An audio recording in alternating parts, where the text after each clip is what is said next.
बिस्मिल्लाहिर्रहमानिर्रहीम। अस्सलाम वालेकुम। Welcome back my channel. आज मैं आपके लिए एक ज़बरदस्त सी हेल्दी सी रेसिपी लेकर आई जो कि झटपट बनने वाली है और ये बनाएंगे हम मेथी के साथ।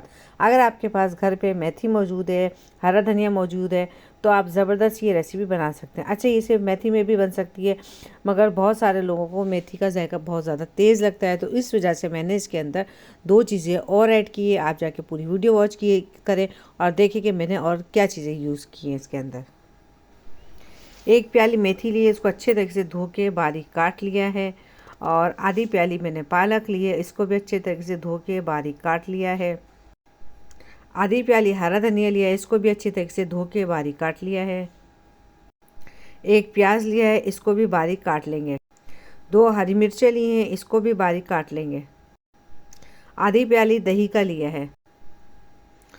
1 चमचा कुटी हुई लाल मिर्च या अपने जायके के हिसाब से, 1 चमचा नमक और आधा चमचा भुना हुआ ज़ीरा पाउडर, 1 चमचा भुना कुटा हुआ धनिया, 2 चुटकी मीठा सोडा।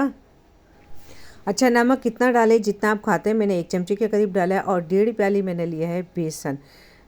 और इसके अलावा बेसन जब हम मिलाएंगे, अगर कमी बेशी होगी तो हम बेसन थोड़ा सा और भी डाल सकते हैं। 1.5 प्याली मैंने एवरेज के तौर पे निकाल लिया है। फिर तमाम की तमाम चीज़ों को हम एक बर्तन के अंदर डाल देंगे और डाल के उसको अच्छे तरीके के साथ हाथों से मिक्स करेंगे। पहले मैंने 1 प्याली बेसन डाल के उसको अच्छे तरीके से पहले चमचे से मिलाया, फिर उसको हाथ से अच्छे तरीके से मिलाया और फिर आधी प्याली बेसन और डाला और फिर उसको अच्छे तरीके से मिलाया, ये देखने के लिए कि कहीं बेसन ज़्यादा ना हो जाए या कम ना हो जाए। इस तरीके से अच्छे तरीके से हमने मिलाने के बाद उसको हाथ से अच्छे तरीके से रगड़ा लगाया। और फिर पानी की अगर ज़रूरत हो तो आप पानी डालिएगा, वरना मत डालिएगा, क्योंकि दही के अंदर खुद अपना पानी होता है। मैंने सिर्फ़ और सिर्फ 2 चमचे के करीब पानी डाला होगा कि थोड़ा सा ये सख्त था बहुत ज़्यादा, तो मैंने इसमें 2 चमचे पानी डाल के उसको अच्छे तरीके से मिला लिया। अब आप देखिए ये किस कदर बिल्कुल सॉफ्ट भी नहीं है और बहुत ज़्यादा सख्त भी नहीं है, नॉर्मल सा ही हमारा बन गया है। फिर इसको तकरीबन 10 मिनट के लिए हम ढक के छोड़ देंगे, रेस्ट देंगे। 10 मिनट में हमारा जो मीठा सोडा अच्छी तरीके से सेट हो जाएगा। उसके बाद हम इसको ऑलिव ऑयल के अंदर फ्राई करेंगे। और आप चाहे तो इसको स्टीम भी दे सकते हैं। तवे के ऊपर मैंने बिल्कुल 2 चमचे के करीब ऑलिव ऑयल डाला है और फिर हाथ को पानी से गीला करें, क्योंकि ये चिपके नहीं, बहुत ज़रा सॉफ्ट सा हो गया ये। उसके बाद आराम से आप इसको टिक्किया की शक्ल में दे दें या शेप जो दिल चाहे आप उसको बना सकते हैं। फिर इसको आराम के साथ तवे के ऊपर डालें एक एक करके और उसको आप फ्राई करते जाएं।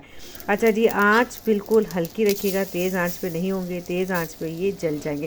बीच में गैस मेरी एकदम तेज़ हो गई थी तो थोड़े से ये डार्क कलर के हो गए थे।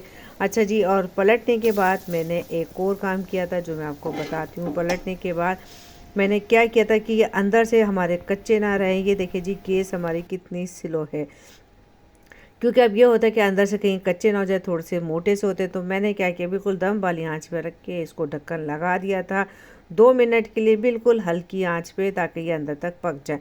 चलो जी, अब हमारे ये जो टिक्कियाँ हैं, कबाब हैं, पकोड़े हैं, मेथी के जो दिल चाहे आप इसको नाम दे सकते हैं, ज़बरदस्त से हमारे तैयार हो गए। आप इसको हरी चटनी के साथ और साथ में सलाद के साथ खाएं। आप इसको ऐसी स्नैक के तौर पे शाम की चाय के साथ भी खा सकते हैं और रात के खाने में रोटी के साथ, चावल के साथ, जिसके साथ आपका दिल चाहे आप खा सकते हैं। और मेहमानों के लिए भी कॉफ़ी बना के दे सकते हैं।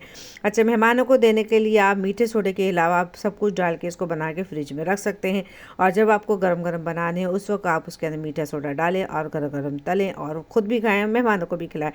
मुझे यकीन है आपको ये आज बहुत हेल्दी सी रेसिपी ज़रूर पसंद आएगी जो झटपट बनने वाली है।